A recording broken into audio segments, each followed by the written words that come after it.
इनके लबे रंगी की निछावर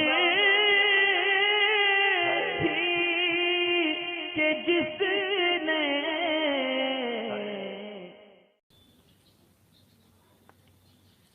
अच्छा, एक इम्पोर्टेंट सवाल और भी है, कस्टम वगैरह से सामान लेने के ताल्लुक से है कि कस्टम से सामान लेना चाहिए या नहीं लेना चाहिए।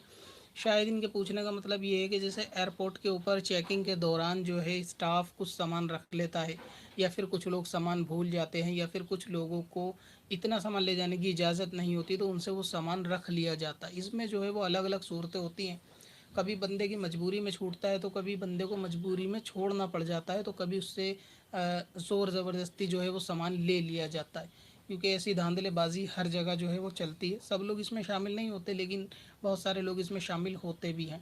तो ऐसी सूरत में वो सामान जो है वो कस्टम में जाता है। जैसे किसी का जो बैग है उसमें परमिशन थी बाहर से कोई चीज़ 10 किलो लाने की और वो बंदा 15 किलो लाया, तो ऐसे में थोड़ी चीज़ें कम कर ली जाती हैं। वो चाहे मिठाई के तौर पर हो, फल के तौर पर हो, या कपड़े हों, या दूसरी चीज़ें हों।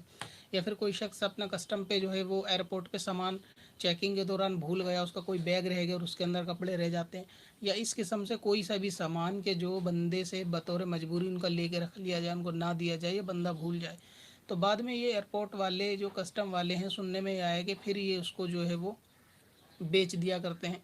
अब ये एयरपोर्ट की अथॉरिटी के थ्रू बेचा जाता है, या फिर उनके स्टाफ वाले आपस में इसकी बोली लगा के इसको सेल कर देते हैं, बेच देते हैं। तो ऐसे सामान को जो है ख़रीदना कैसा, क्योंकि सामान अच्छा भी होता है उसमें, यानी कंपनी का भी होता है, ब्रांडेड भी होता है, जो लोग बाहर से आ रहे जा रहे होते हैं, या तो ला रहे होते हैं या ले जा रहे होते हैं, और ऐसे में वो सामान सस्ते रेट पर मिल जाता है, तो क्या उसको ख़रीदना चाहिए। तो असल में इस किस्म का सामान के जिसके मालिक का अता पता ना हो, ऐसे सामान को ख़रीदना ये जायज़ नहीं है। तो कस्टम पर अगर इस किस्म का सामान बिकता है जिसके मालिक का ख़ुद नहीं पता, और जो शख्स बेच रहा है वो ख़ुद उसका मालिक भी नहीं, तो ऐसे सामान को ख़रीदना नाजायज़ है। अगरचे वो आपको 100 रुपये की चीज़ 1 रुपये में भी दे, तो भी कस्टम से इस किस्म के सामान को नहीं लेना चाहिए। बल्कि सामान पे असल तो उन्हीं लोगों का हक़ है जिनका वो सामान है, चाहे वो बंदा धोखे से भूल जाए या कुछ भी हो। लेकिन गालिबन भूलने की सूरत में अगर बंदा दोबारा कांटेक्ट करता होगा एयरपोर्ट पर, तो सामान मिलने की गुंजाइश रहती है।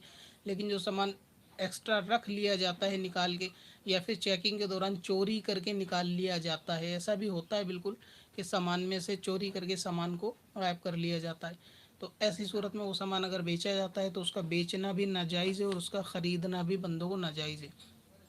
अब क्योंकि कस्टम के अंदर सारे मामलात इसी तरीके के आते हैं कि बेचने वालों का ज़ाती माल होता ही नहीं, तो इसमें ये भी एतबार नहीं किया जा सकता कि हमें मालूम नहीं है इसकी हकीकत क्या है, क्योंकि आपको मालूम है इसकी हकीकत क्या है।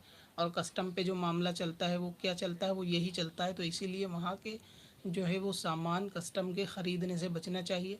चाहे कोई शख्स को बतौर जुर्माना वो सामान ले लिया गया हो, छीना ना गया हो, और यानी रूल रेगुलेशन के हिसाब से जुर्माना लगाकर उस पर वो सामान रख लिया गया हो, परमिशन नहीं थी, फिर उस सामान को बेचा जाए, तो उस सामान को भी कस्टम से जो ख़रीदना नहीं चाहिए। पत्थर में असल लाले पुरनवार